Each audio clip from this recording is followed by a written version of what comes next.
ದುಡಿಮೆ ಅವಧಿ ಕಡಿಮೆ ಮಾಡಿ ಎಂದು 100 ವರ್ಷ ಹೋರಾಟ ಮಾಡಿ 8 ಗಂಟೆಯ ದುಡಿಮೆ ಜಾರಿಗೆ ಬರುವಂತೆ ಕಾರ್ಮಿಕರು ಮಾಡಿದ್ದರು.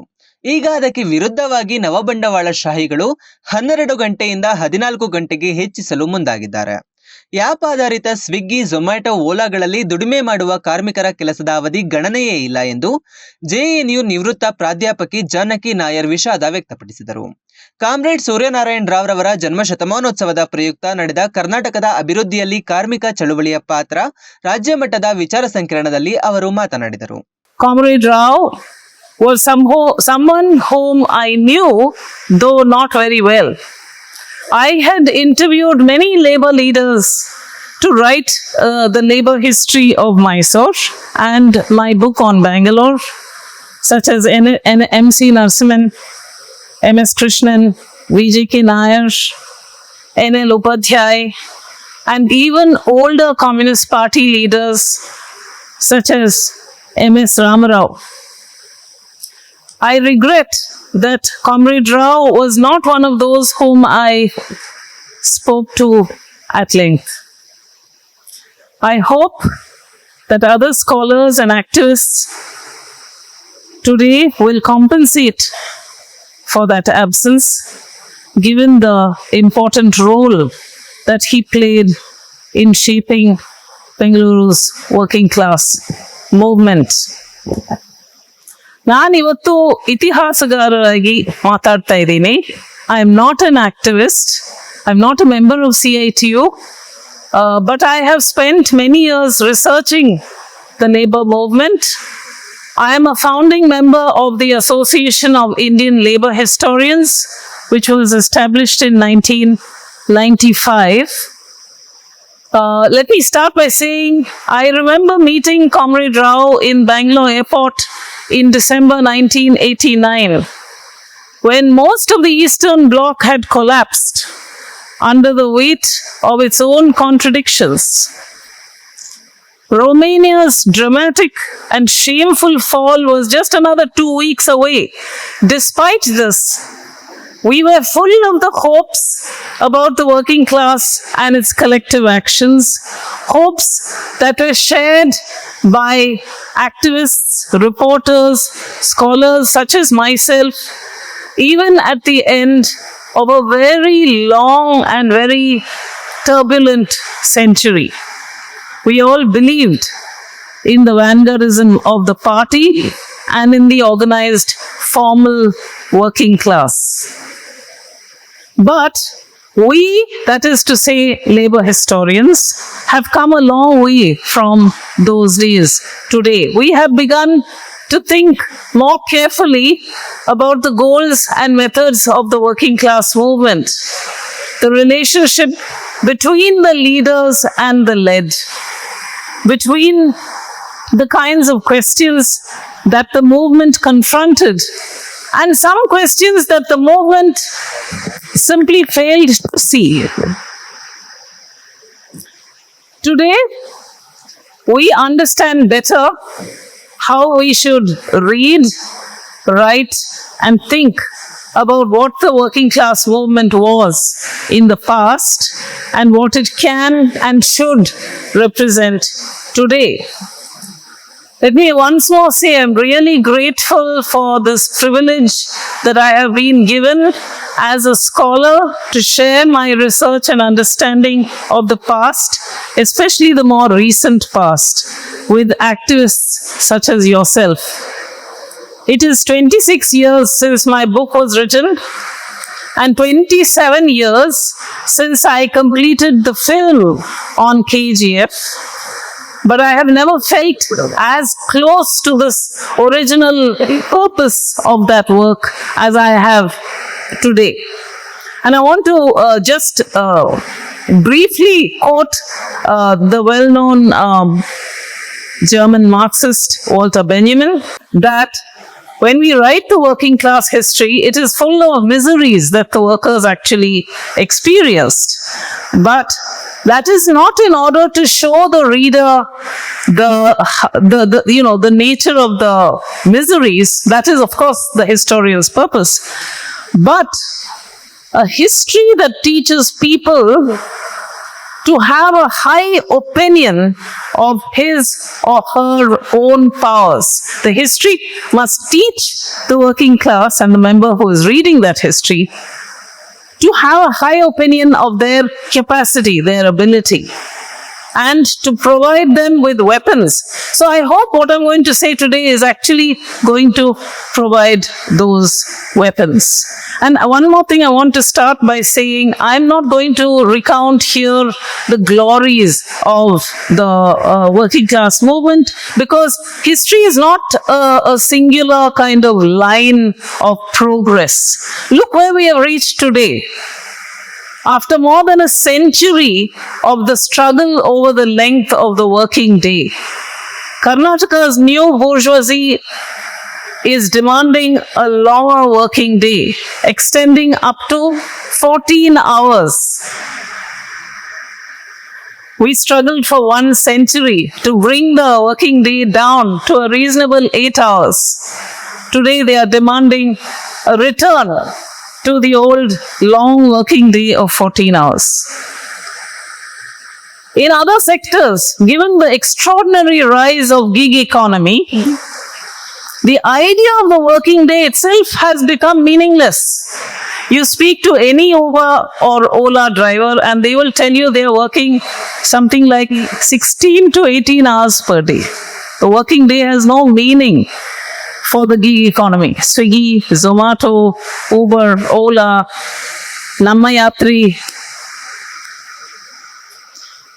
So, I want to say that I started my historical work by looking only at the collective actions of workers for better wages, for conditions of work, bonus, privileges, etc. That was what most labor historians did in the 1980s and in the early 1990s. History of working class was equal to labor movement, was equal to strikes. And that was our job to, document these strikes. But then we learned that the process of workers emerging from peasants, after all, they were all Raitaru, was not simply one of rising in revolt. It was not merely an economic change. It was a complex cultural process as well. Learning, unlearning, acting collectively in new and old ways. For instance, where did the workers of Bangalore and KGF come from? What ideas of work and life and collective action did they bring with them? And what cultural traits did they retain? How did they reshape this in their new workplace? In the initial stages of industrialization in Bangalore and KGF, as we know, these are the two regions I've studied. Workers were mainly drawn from Tamil-speaking regions, North Arcot, South Arcot, Chingalpat, Salem, and especially in KGF, they were drawn from the most dominated castes, Paraya, Waddar, Vannan, and so on and so on. And the question really is, and I've answered this question in my book, how did this affect the way in which they saw their new lives as workers? Because it was a new life. Let me just give the example of KGF. The new migrants felt freed from the older oppressions of the feudal landlords of the countryside, because money itself was liberty. The fact that they were being paid in cash was itself a form of liberty. But at the same time, new kinds of hierarchies were emerging in the workplace between Punjabi watchmen, Malayali carpenters, Anglo-Indian loco men, European engineers, etc. And at the same time, a new identity was emerging for the unskilled low-caste laborers, the Adi Dravidas, and later also the Adi Karnatakas. Some of these were political categories. Some were religious. Some of you may know, or maybe you don't know, that South Indian Buddhism has its roots in KGF under the leadership of Ayodhyadas Panditash. And the newspaper, which was called Orupaisa Tamiran, was produced from there. It's a very remarkable history that KGF has, that South Indian Buddhism actually gave these workers the dignity and the worth as human beings that they lacked in the regions that they came from. Only when I did my film in 1997 did I learn that manual scavenging tasks were assigned specifically to Adi Andhras, who lived separately from the Tamilians. Adi Dravidas did not perform this work, and it was the Adi Dravidas who actually experienced the greatest, redefinition in terms of their new workplace, this liberated identity. Did the machine dismantle the hierarchies of caste? Here again, my research has shown how carefully the hierarchies of caste were retained in the workplace. So, for example, in Binny Mills, there were separate water taps for the caste Hindus and separate water taps for the dominated castes. And when one Kaniar decided to drink from the upper caste tap in 1925, it led to a huge struggle. Such a huge struggle that Tagdur Ramchandra Rao, some of you may know this person, had to intervene to prevent the Kaniars. They said, we don't want to be Hindus anymore, we want to convert, because even in this new workplace, we are not given the dignity that is owed to us. Here to intervene, to diffuse this problem. The printing press in Bangalore drew high caste Tamil workers from Madras, and it witnessed one of the earliest strikes in Bangalore in 1920. It was also one of the more successful strikes. Tobacco workers, again, were drawn, and here this is also mentioned in this book, which has just been released. More mainly at the initial stages drawn from the Tamil cantonment camp followers. But many managers told the Industrial Commission in 1916 that the machine made a huge difference. So they said, for example, that today, because of the machine, even Brahmins can engage in the tanning industry, which was considered a polluting industry, without fear of being polluted. Now, I'm giving these examples not to say that workers were unable to unite on class grounds. There was spectacular unity, as they did in KGF, 1930, 1940, 1945, 1946, in Bangalore, in 1926, 1942. I am only saying that the labor historian has to if the labor historian has to focus only on class, that is wages, length of the working day, holidays, benefits, etc., we do not get a complete picture of the history of the working class. And in fact, some of these non-class issues, such as language, caste, religion, gender, could explain some of the historic failures of the working class, even in the post-independence period. And when we look at the history of law, you see the early law was all about regulating labor. The protection of labor, as Comrade Tapan Sen also mentioned, comes only much later. So, for example, I'll give one example. Mysore Mines Regulation of 1887, which was revised in 1906, made criminals of the entire working class. Almost every aspect of the workers' lives was brought under surveillance in order to prevent the theft of gold. And it led to very inhuman ways of examining workers, searching their homes, and giving state out and mine out notices. You could either get a mine out notice, which means you couldn't be employed in one mine, or you got a state out notice.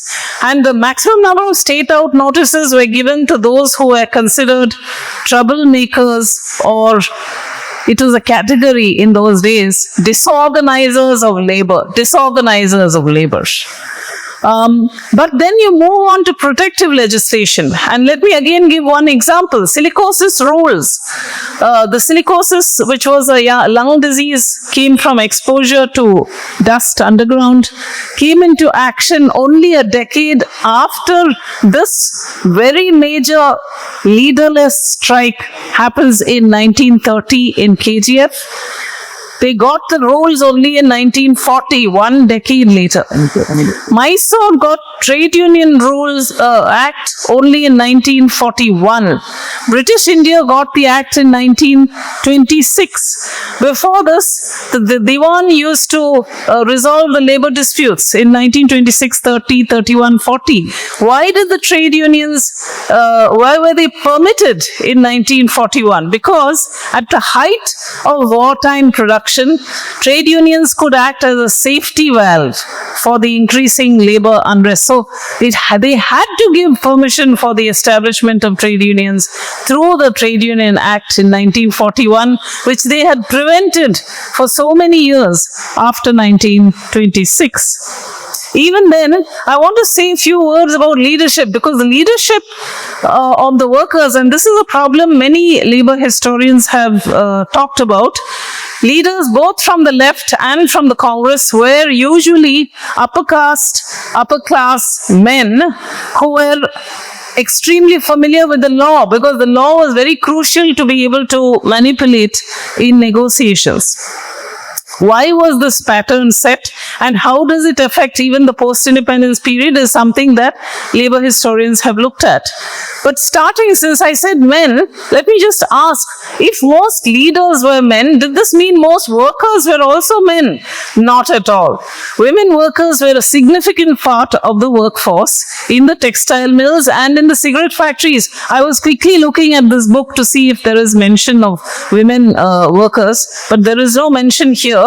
But certainly in the period that I looked at, 1920s, 1930s, 1940s, there was a very large number of women who were working in the cigarette factory. In the textile mills, the women proportion was 24% of all workers in Bangalore in 1920, rising to 30% in 1931, but then the number comes down.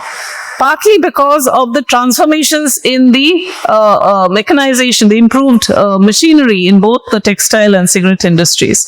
Also, Mysore Maternity Benefits Act was passed in 1937, but so many women were really afraid of claiming the benefits in case they lose their jobs. But still, by 40, when the percentage of women in textile industry dramatically declined to 10%.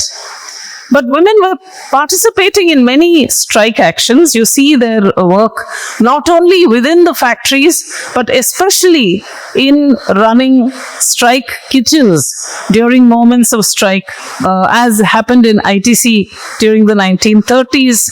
And that role has not been fully acknowledged. This neighborhoods as a source of mobilization during and between strikes, and therefore something that needs to be understood and taken care of. And in the 1950s, it is striking that we have the emergence of a figure like Mary Devasya. Some of you may know this name from the 1950s and the 1960s. She boldly led the government employees in many actions in very creative ways, including a very historic strike of 1965. But she has largely been ignored in most working class histories, partly because she had a very unorthodox personal life, and partly because she was seen as an outsider, someone who came from Kerala and was seen as therefore a radical troublemaker. But by the 1980s, as you know, women have been dominating the garment industry and circuit assembly, and now in the ITES industries, they are a very, very major proportion. Interestingly, and here I think Comrade VJK Nair will bear me out, women were drawn to certain industries because of certain social pressures. The social pressure of compulsory marriage meant that women had to find a job and to be able to save up to be able to afford a dowry and to be able to get married. And the employers knew this social need, which is very true, for example, in BPL. BPL employees lost their innocence, if you like, in the 1998 strike, which was undertaken by some 6,000 workers, a protracted strike of 5 months in which women showed extraordinary capacity for resistance and also for unity. But again, that brief solidarity was extinguished because the strike took a violent turn. But still, there was a tradition of women participating in these wildcat strikes. One of the more spectacular strikes happened in 2001 when 10,000 women left their positions on the shop floor in response, that is in the garment industry, in response to the rumor that their PF would not be paid until they turned 45. Now, I'm giving these examples to say that women were not docile. They were very active in their own ways in the labor movement. Sometimes it was a protracted strike, sometimes it was a wildcat strike, and sometimes it was for reasons that were not necessarily only to do with wages as such, but also to do with life cycle changes and so on and so forth. Okay, I'm going to move faster so that I can get through what I want to say. To say that, Bangalore became the site of the public sector, and it became therefore the site of the patriotic producer, people who were actually engaged in national development.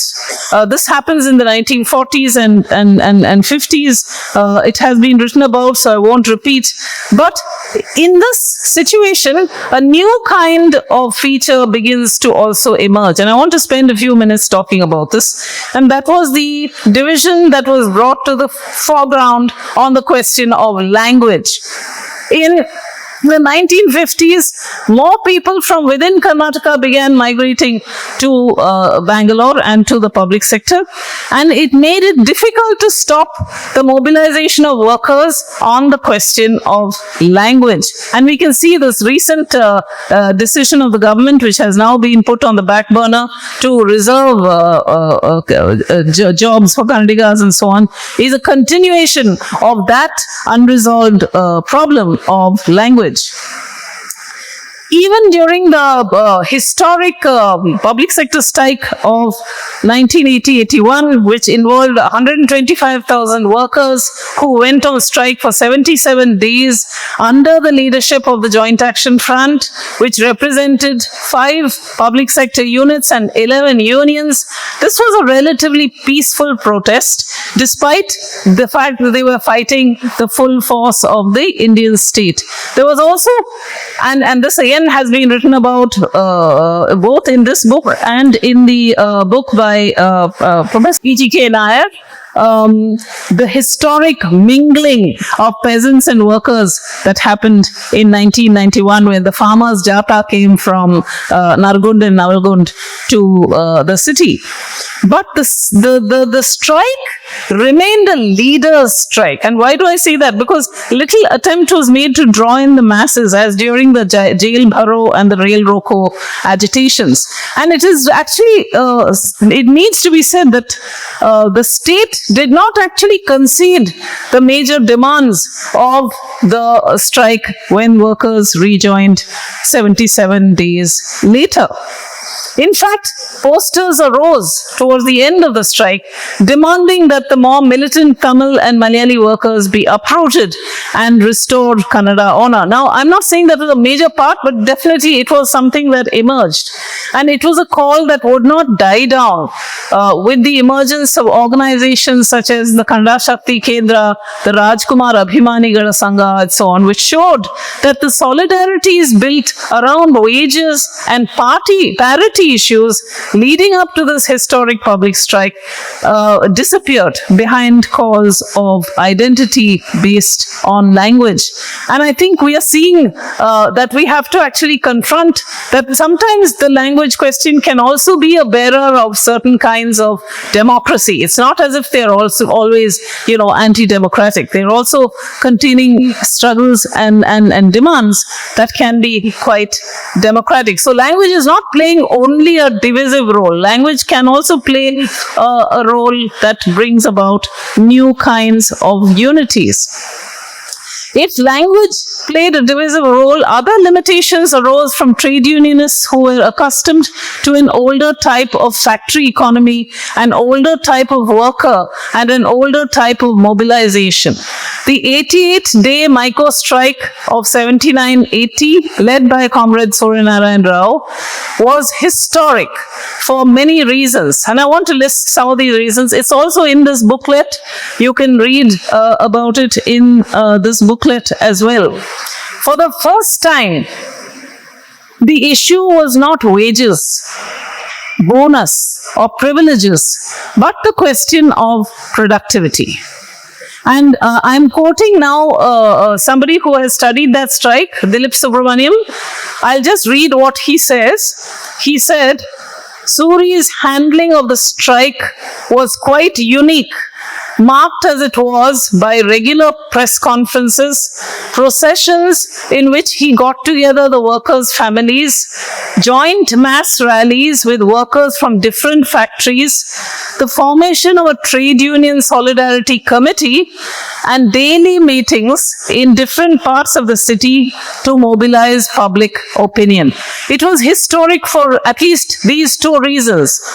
The first, that it was about productivity and not about wages and so on alone. And secondly, it was historic because it did this mass mobilization in a novel kind of way. And this was in some ways taken forward by the public sector strike as well.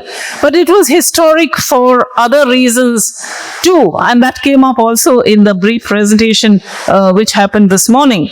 It was the first call to a certain kind of militant trade unionism.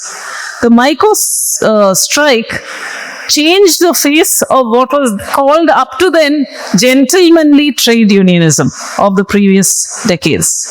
The most important revelation that scholars about the strike have said is that the union, despite these many innovations, found it difficult to relate to a highly skilled workforce and its concerns. For example, the union called for a restudy of the time and motion study after a year when the workers had already become accustomed to the processes which were being measured. Workers were put in charge of two machines. They had got used to that rhythm of working with two machines when the second time and motion study was actually done. And so the strike and its demands actually had to change. It shifted to these secondary demands. So the material benefits of the strike, in that strike at least, were somewhat paltry. And in fact, there was no concession given to the reduction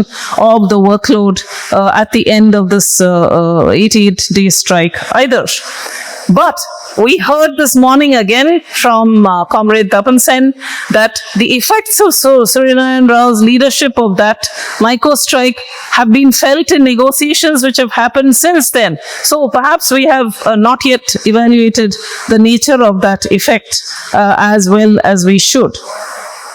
Today, I feel that the transformations of the workplace are extraordinarily big. There is a small video which I would like you all to watch if you can. It's a small 7-minute video. It's called Humans Need Not Apply. You can look it up on the internet.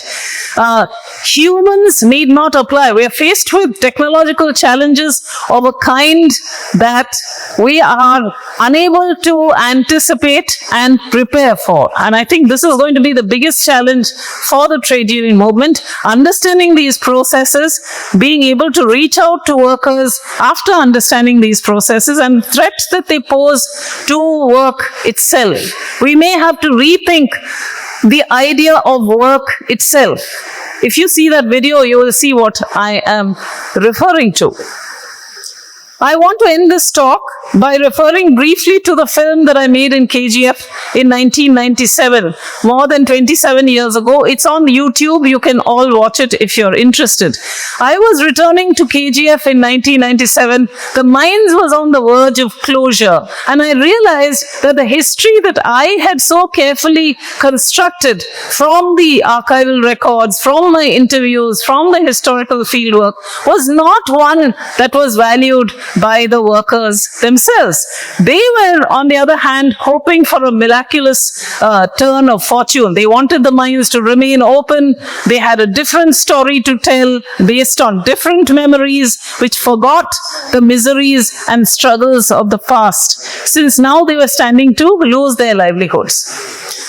Now, the interesting thing is that John Taylor and Sons, which is the owner of the mines from its inception in the late 19th century, knew that the mines was a dwindling resource. By definition, a mines is a dwindling resource. They can never remain open forever.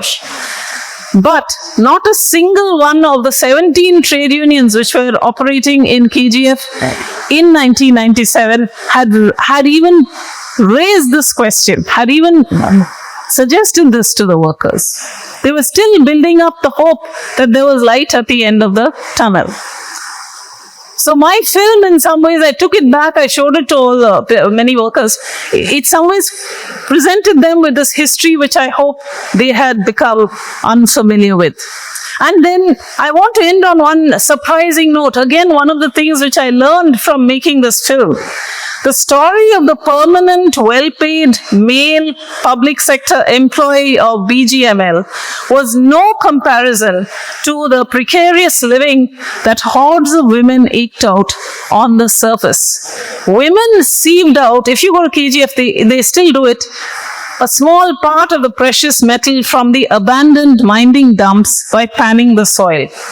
There were two worlds in KGF, but I paid attention only to one. I paid attention to the proletariat, which had the maximum number of records in the archives. They had the biggest collective actions. They were also the most visible workforce. And I neglected the precariat. Today we use the word precariat to refer to gig workers and others. Right there was a precariat, you know, and I had just not paid any attention to them. My film was the first time I was able to see this difference, and my film, in some ways, you know, many of the women said, we have never seen the underground, even though many of our men are working there, because women were not allowed underground, were working there, died there, but we have never seen it. So my film gave them a glance of the conditions under which their men had worked and lived. I want to end this. I wish our Chief Minister Siddaramaiah was with us when I make this plea. I think the dialogue between workers, historians, activists, which has begun today with this invitation you have given to me, continues, and that the history of the working class of the state, which has many glorious moments of unity, but also consists of other kinds of struggles, I've given you some sense of this, needs to become a new weapon in the continuing class war. I wish that the dedicated work of leaders like Comrade Suryanarayan Rao and countless others, as well as the workers who shaped industry and the cities and our infrastructure, are properly commemorated, perhaps in a museum, as one of the many public sector units are being closed. Perhaps one of these sites can be turned into a working class and labor history museum.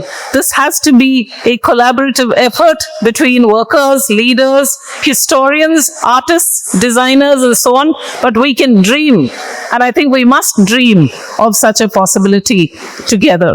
Thank you.